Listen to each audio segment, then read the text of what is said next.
What's up guys, my name is Skaransk. Fire her so that I can have my old job back. A few years ago, I had the pleasure of working with Kim. Kim had an administrative job at our shared place of business, and we worked together for about a year. She wasn't a great employee, mainly due to attitude and a constant stream of missed time for assorted reasons, most of which seemed to be bullshit.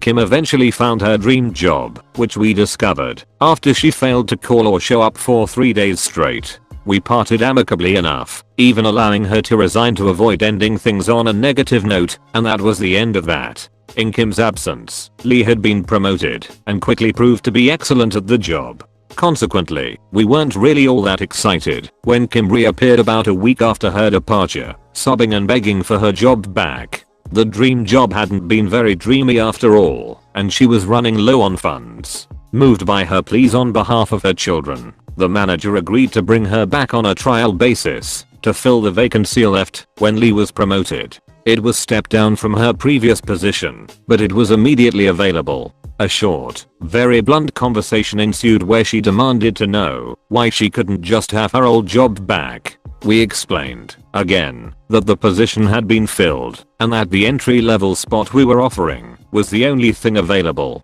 We pointed out that she'd been a no-call, no-show, and that she'd burned a lot of bridges with the company by the poor way she'd handled her departure. The offer of any position with the company again was a kindness, pure and simple. She then said, well, the only reason I came back was because I figured you'd miss me and want me back. I don't really think I need to take a step down, do you? This resulted in a long silence. I was on the verge of telling her to just forget about it when she got up to leave. She seemed to sense she was pushing her luck and said, I really appreciate the opportunity. Maybe some doors will open for me and I will be able to move back up soon. Whatever. I half expected her to blow it off and just never come back. She came in late the following day and accomplished almost nothing. Instead, she divided her time between hovering over Lee and hiding in the break room with her cell phone. After being asked repeatedly to return to her work, she abruptly left without a word. The next day, she didn't come in at all, and we left a voicemail at the end of the day informing her that her employment had been terminated and that her final check would be mailed. The following day, she arrived bright and early and demanded a meeting with the manager. Upon being told that she would not get a meeting and that she was not welcome on the premises, she threw a massive tantrum in full view of the office. She said that it was unfair, that we'd taken her job away and given it to Lee, and that she had kids to feed, and that we needed to be nicer. We explained that she wasn't entitled to the job, and that she had squandered all of her bargaining power by walking out twice. Furthermore, the job was taken. It was now Lee's. She then dropped her purse, along with the immortal line, so just fire her, so that I can have it back. It was one of those moments that just sticks with you. We were all kind of shocked at her audacity and single-minded selfishness. Lee was really uncomfortable, as you can imagine, and quickly left the room. Without saying much of anything, I picked up Kim's purse, handed it to her, and walked her out. She sat outside for a long time, then left. She called back 6 months later and asked if we were ready to give her a fair chance. We declined. This was posted by u/Shira Blackwood. OMG guys, this story was super best. This cup of soup isn't big enough. Give me your bowl. First time poster, long time lurker. This literally just happened to me at Jason's Deli. The large woman ordered a cup of soup after I had placed and paid for my bowl of soup.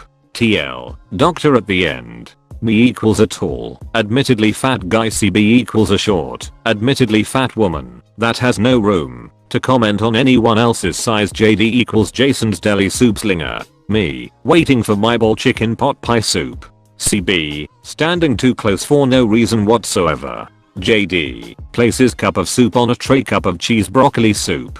CB, starts reaching for her cup of soup, it's so small. JD, places bowl of soup on a tray. Bowl of chicken pot pie. Me, reaches for tray, gets one hand on it. CB, places hand on opposite side of tray, stopping me from picking it up. Oh, your soup is so much bigger and looks better. Can I have that? Me, blank stare. No. At this point, I think she's kidding. But my soup did look way better. CB, it's just that the bowl is so big and my cup is so small. This is my first meal of the day. I didn't know how small the cups were. Me, I'm sure you can get it upsized for like 50 cents. CB, no, the soup is already here and I don't want to wait in line. There's no line. And she still has her hand on my tray. I give JD the can you believe this shit look. JD, ma'am, that's his bowl. If you want to upsize, you can pay the difference at the register. CB's jaw dropped and she removed her hand from my tray to place both hands on her hips. CB, this conversation does not include you. Mind your own business. JD returned the same can you believe this shit look. CB turns to me, looks me up and down, and spews out the following. CB, look, it's not going to hurt you to let me have your bowl. You obviously could stand a smaller size. This is my first meal all weekend. Me, what the hell is that supposed to me? CB, maybe you should stick to the salad bar. I had been in a relatively good mood, and this woman just pissed all over my night. I'm usually shy and reserved when it comes to confrontation, but I just couldn't stand it. Me, you have got to be kidding me here. Look at yourself. You have to weigh as much as me, and you're at least a foot shorter. Did you think insulting me would suddenly make me say you know what, you're so right. Please take my larger portion, because you clearly are in need. It was clear that this woman was used to getting her way and had never had anyone clap back on her. She started stammering, trying to find words for a comeback. Me, and don't play the I haven't eaten all weekend pity card, because there is nothing about your appearance that says you skip a meal. At this point, I take my tray and walk away to the furthest corner from the counter. I couldn't bring myself to look back at her or even gauge her response. So, unfortunately this ends with a bit of CB blue balls, as there's no real payoff. This is one of the few times in my life that I've stood up for myself, so I just sat and ate my soup. TL, Doctor, fat woman tries to fat shame me over a damn bowl of soup. This was posted by u/Reset Smith. OMG guys, this story was effing good. Misogynist CB loses business account. So I used to work as a delivery driver for an industrial tooling company. One day the managers were out of the office attending meetings, and one of the sales staff, male, was on holiday, leaving only one sales staff member, female, in the entire office. She came down to me in the depot to ask if I could take a call. I thought this was odd as I have absolutely no training or experience in sales. The following ensued. Me equals me, CB equals misogynistic dickhead. Me, hello, this is my name, from company's name, how can I help you? CB, oh thank god someone who knows what they are doing.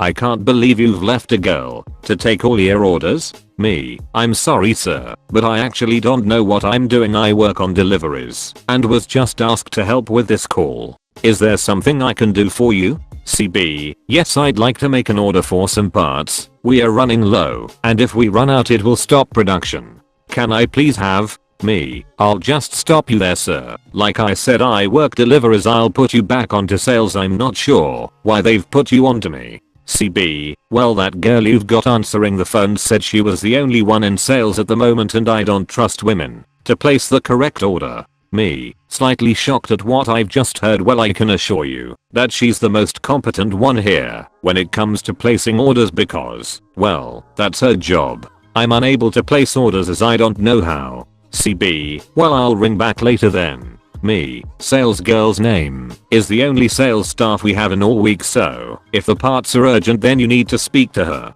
CB, let me speak to your manager. Me, the managers are away in meetings all day. If you can tell me where you're calling from I'll get him to call back. Phone cuts off. Next day CB's boss calls in and speaks to one of our managers. They ran out of said part, production stopped, and they are looking for compensation. Manager asks to speak to me and sales girl. We explain situation and manager rings CB's boss back and explains situation again. CB's boss asks to speak to me and sales girl, apologies and assures us he will fire CB as there is no place for that kind of thing in his business. TL, Doctor, man refuses to place orders with women, gets sacked as it costs his business. This was posted by u/them in 1992.